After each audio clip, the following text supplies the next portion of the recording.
Hello दोस्तों। तो हम लोग स्टार्ट करते हैं जनरल ऑर्गेनिक केमिस्ट्री। ये बहुत ही इम्पोर्टेंट पार्ट है आपके पास केमिस्ट्री का, ठीक है। बहुत ही इम्पोर्टेंट पार्ट है, ठीक है। तो इसमें सबसे पहले हम लोग क्या स्टार्ट करेंगे कि बॉन्ड फ्यूजन या बॉन्ड क्लीवेज होता क्या है, ठीक है। तो बॉन्ड फ्यूजन या बॉन्ड क्लीवेज का मतलब क्या होगा कि फॉर एग्जांपल जैसे मान लो कि आपके पास ए है और बी है। तो ए और बी के बीच में क्या आपके पास है, बॉन्ड बना हुआ है। अब अपने को पता है कि एक बॉन्ड अगर बनता है तो उसमें कितने इलेक्ट्रॉन होंगे, 2 इलेक्ट्रॉन, ठीक है। तो अब क्या करना है अपने को, इस बॉन्ड को तोड़ना है। तो बॉन्ड तोड़ने के आपके पास 3 अलग अलग रास्ते हैं। पहला कि आप जो ये बॉन्ड तोड़ोगे उसमें इलेक्ट्रॉन्स जो हैं या तो पूरा पूरा इधर दे दो, तो क्या होगा, इस पर एक इलेक्ट्रॉन अगर इसने ए ने लिया तो ए पे माइनस और बी पे प्लस। दूसरा तरीका क्या हो सकता है कि आपके पास ए जो था पूरा पर इलेक्ट्रॉन बी को दे दे, तो ए पे क्या आ जाएगा, प्लस, और इस पे क्या आ जाएगा, माइनस। तीसरा तरीका क्या है कि एक इलेक्ट्रॉन अपना ए लेके अलग हो जाए, तो ए पे एक सिंगल इलेक्ट्रॉन और एक बी पे एक सिंगल इलेक्ट्रॉन। तो यही आपके पास क्या होता है, बॉन्ड फ्यूजन। तो अब यहाँ पे देख रहे होगे कि यहाँ पे चार्ज है, यहाँ पे चार्ज, बट ये आपके पास क्या है, चार्ज इस पे तो है नहीं। इसका मतलब कि बेसिकली एक तो टाइप का ब्रेकेज ये हो गया और दूसरे टाइप का ब्रेकेज क्या होगा, ये। तो इसको हम लोग क्या बोलते हैं, होमोलाइटिक फ्यूजन, ठीक है। तो उसी में नेक्स्ट आता है अपने पास होमोलाइटिक बॉन्ड फ्यूजन। तो होमोलाइटिक बॉन्ड फ्यूजन का मतलब क्या हुआ कि जैसे मान लो कि फॉर एग्जांपल आपके पास पता होगा कार्बन कितने बॉन्ड्स बनाता है, 4। कार्बन ने कितने बॉन्ड्स बना लिए, 4 बॉन्ड्स बना लिए। तो मान लो कि फॉर एग्जांपल ये कार्बन है और ये किसी एलिमेंट या किसी एटम के साथ जुड़ा हुआ है जो मान लो X है। तो अगर इसका होमोलाइसिस ब्रेकेज कराओगे तो होमोलाइसिस ब्रेकेज का मतलब क्या हुआ कि ये आपके पास कार्बन ने एक इलेक्ट्रॉन अलग ले लिया और कोई एक एटम X था उसने एक इलेक्ट्रॉन अलग ले लिया। तो यही आपके पास क्या हुआ, होमोलाइटिक फ्यूजन या होमोलाइटिक बॉन्ड क्लीवेज। और ये जो यहाँ पे सिंगल इलेक्ट्रॉन स्पीशीज बनता है इसको हम लोग क्या बोलते हैं, फ्री रेडिकल्स, ठीक है। अब दूसरा तरीका क्या होगा कि मान लो कार्बन है और ये एक्स है, ठीक है। तो अगर मान लो इसमें पहला condition, if carbon has electronegativity greater than x, इसका मतलब क्या हुआ कि कार्बन की इलेक्ट्रोनेगेटिविटी क्या हुआ, एक्स से ज़्यादा। तो इसका मतलब कि ये जो कार्बन है इस एक्स के इलेक्ट्रॉन को अपने पास खींच लेगा। इसका मतलब कार्बन के ऊपर कौन सा चार्ज आया, माइनस है, और एक्स के ऊपर कौन सा चार्ज आया, प्लस। तो इसको हम लोग क्या बोलते हैं, कार्बे अनायन।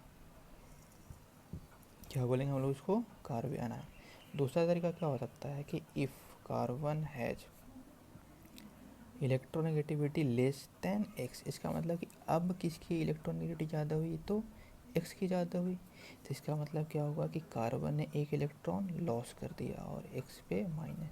तो ये जो कार्बन पे प्लस है इसको हम लोग क्या बोलते हैं, कार्बो कटायन। तो अब यहाँ पे आपको ध्यान से अगर थोड़ा सा समझोगे तो आपको क्या समझ में आ रहा है कि अपन ने यहाँ पे क्या पढ़ा, एक तो बॉन्ड फ्यूजन पढ़ा। तो बॉन्ड फ्यूजन आपके पास क्या हुए, 2 टाइप के, एक हो गया होमोलाइटिक, एक हो गया हेट्रोलाइटिक।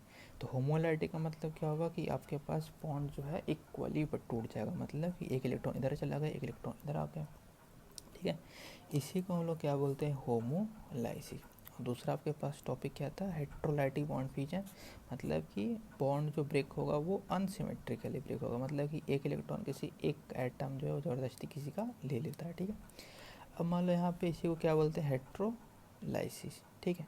तो हेट्रोलाइसिस में यहाँ पे 2 कंडीशन था। पहला कंडीशन क्या था कि if carbon has electronegativity greater than x, इसका मतलब क्या होगा, किसकी इलेक्ट्रोनेगेटिविटी ज़्यादा है, तो कार्बन की। तो अगर कार्बन की इलेक्ट्रोनेगेटिविटी ज़्यादा हुई तो क्या बोल सकते हैं कि कार्बन के पास कौन सा चार्ज आ जाएगा, माइनस। इसी माइनस को लोग क्या बोलते हैं, कार्बे अनायन। दूसरा आपके पास क्या होगा कि कार्बन के ऊपर कौन सा चार्ज आया, पॉजिटिव। तो इसको क्या बोलेंगे हम लोग, कार्बो कटायन। तो मेरे हिसाब से तो आपको होमोलाइटिक और हेट्रोलाइटिक में कोई दिक्कत वाली बात होनी नहीं चाहिए। तो अब हम लोग होमोलाइसिस या इसी को क्या बोल सकते हैं, हेट्रोलाइटिक फ्यूजन, ठीक है। अब इसको हम लोग एक एक करके थोड़ा सा डिटेल में समझते हैं।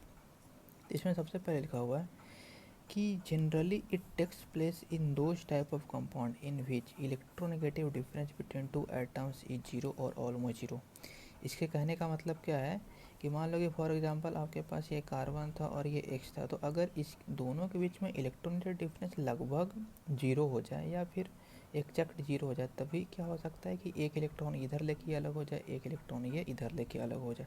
तो ये पहला कंडीशन तो ओके है, कोई दिक्कत है नहीं। दूसरा कंडीशन क्या है कि किसमें होता है, non polar solvent. Non polar solvent में क्यों होता है, क्योंकि अगर वो नॉन पोलर सॉल्वेंट में नहीं होगा तो वहाँ पे क्या आ जाएगा, आपके पास चार्ज डेवलप हो जाएंगे। ऐसे भी इसके बारे में हम लोग डिटेल जो है वो आगे के चैप्टर्स में पढ़ते ही चलेंगे, तो इसमें कोई हड़बड़ाने वाली बात नहीं है, ठीक है। अगला पॉइंट है इसमें कि प्रेजेंस ऑफ एच न्यू, ये किस में होता है, तो लाइट के प्रेजेंस में, ठीक है। मतलब कि ये जो आपके पास रिएक्शन हो रहा है वो किसके प्रेजेंस में होता है, बेसिकली तो लाइट के प्रेजेंस में होता है, ठीक है। अब यहाँ पे क्या हुआ था कि क्या ये एक डॉट और ये एक डॉट, इसी को हम लोग क्या बोलते हैं, फ्री रेडिकल्स बोलते हैं, ठीक है। इसी को हम लोग क्या बोलते हैं, फ्री रेडिकल्स। तो इसका मतलब क्या होगा कि ये जो कार्बन था और ये जो एटम मान लो ए, यहाँ फॉर एग्जाम्पल, तो ये जो ब्रेक हुआ, तो इसमें ब्रेक होने पे क्या हो रहा है कि एक इलेक्ट्रॉन इधर चला गया, एक इलेक्ट्रॉन इधर चला गया, तो इस पर एक डॉट आया, इस पर एक डॉट आया। इन्हीं को हम लोग क्या बोलते हैं, फ्री रेडिकल्स। कोई दिक्कत। अगला बात है, हम लोग इसमें बात करेंगे हेट्रोलाइसिस, ठीक है। तो हेट्रोलाइसिस को ही हम लोग क्या बोल सकते हैं, हेट्रोलाइटिक फिजन, ठीक है। तो हेट्रोलाइटिक फिजन कहने का मतलब क्या हुआ है कि ये तभी होने वाला है जब आपके पास ये जो कार्बन था और ये जो ए था, इन दोनों के बीच में काफ़ी अच्छी डिफरेंस होनी चाहिए, इसके बीच का इलेक्ट्रोनेगेटिविटी का, ठीक है। तो बात करते हैं इसमें कि generally takes place in those type of compound in which electronegative difference between atom should be high, ठीक है।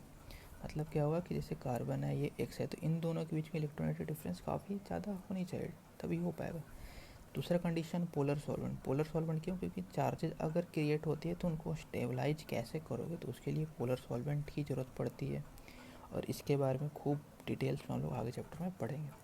अगला हेट्रोलाइसिस। हेट्रोलाइसिस क्या होता है, तो इसमें कटायंस और अनायंस फॉर्म होते हैं। कैसे कटायंस और अनायंस फॉर्म होते हैं, जैसे मान लो कि अगर कार्बन की ए से ज़्यादा इलेक्ट्रोनेगेटिविटी, तो क्या बोल सकते हैं, कार्बन के ऊपर कौन सा चार्ज आएगा, माइनस, तो इसको बोलते हैं क्या, कार्बोकटायन, सॉरी कार्बो अनायन। तो क्या ये निगेटिव चार्ज हुआ, तो क्या ये अनायन बन गया और ये कटायन बन गया, ठीक है। उसी तरीके से यहाँ पे क्या देख सकते हो कि if electronegativity of carbon is less than a, तो क्या बोल सकते हैं कि कार्बन पर कौन सा चार्ज आया, पॉजिटिव, और ए पे क्या आएगा, निगेटिव। तो इसको क्या बोलते हैं हम लोग, कार्बोकटायन। तो हम लोग ओवरऑल इस टॉपिक में क्या देखें कि आपके पास बॉन्ड क्लीवेज क्या होता है, दो टाइप का, पहला होता है होमोलाइटिक, दूसरा क्या हुआ, हेट्रोलाइटिक। होमोलाइटिक को होमोलाइसिस बोलते हैं, इसको हेट्रोलाइसिस बोलते हैं। इसमें आपके पास क्या होता है कि इलेक्ट्रोनेगेटिव डिफरेंस या तो जीरो होना चाहिए या तो बहुत ही कम होना चाहिए, जिसकी वजह से क्या होता है कि इलेक्ट्रॉन इधर चला गया, इलेक्ट्रॉन इधर चला गया, तो यहाँ पे एक सिंगल इलेक्ट्रॉन, तो क्या बना लिया, फ्री रेडिकल। हेट्रोलाइसिस में क्या हुआ कि आपके पास इलेक्ट्रोनेगेटिव डिफरेंस काफ़ी अधिक होनी चाहिए। तो अगर मान लो कि कार्बन के पास इलेक्ट्रोनेगेटिव डिफरेंस ज़्यादा है, तो इसके ऊपर कौन सा चार्ज आएगा, निगेटिव, तो निगेटिव आ गया, इसका मतलब क्या हुआ, ये कार्बन है। अगर दूसरा कंडीशन की बात करें कि अगर मान लो कि एक्स के ऊपर चार्ज क्या हो जाए, सॉरी एक्स की इलेक्ट्रोनेगेटिविटी क्या हो जाए, काफ़ी ज़्यादा हो जाए, तो क्या हो जाएगा आपके पास, एक्स के ऊपर माइनस, कार्बन के ऊपर प्लस, तो इसको क्या बोलते हैं, कार्बोकटायन। तो देख सकते हो कार्बन आयन, कार्बोकटायन और फ्री रेडिकल, इसी को हम लोग एक एक करके पढ़ भी चुके हैं। होमोलाइसिस क्या होता है, हेट्रोलाइटिक, सॉरी एक यहाँ पे गड़बड़ लिख दी, यहाँ पे इसको हम लोग क्या लिखेंगे, होमोलाइटिक फिजन, सॉरी। तो इसमें क्या बात करते हैं हम लोग कि generally takes place in those type of compound in which electronegative difference between atoms is zero. तो इसमें तो मेरे हिसाब से कोई क्लियर वाली दिक्कत वाली बात तो होगी नहीं। हेट्रोलाइसिस भी ठीक है, ठीक है, थैंक यू।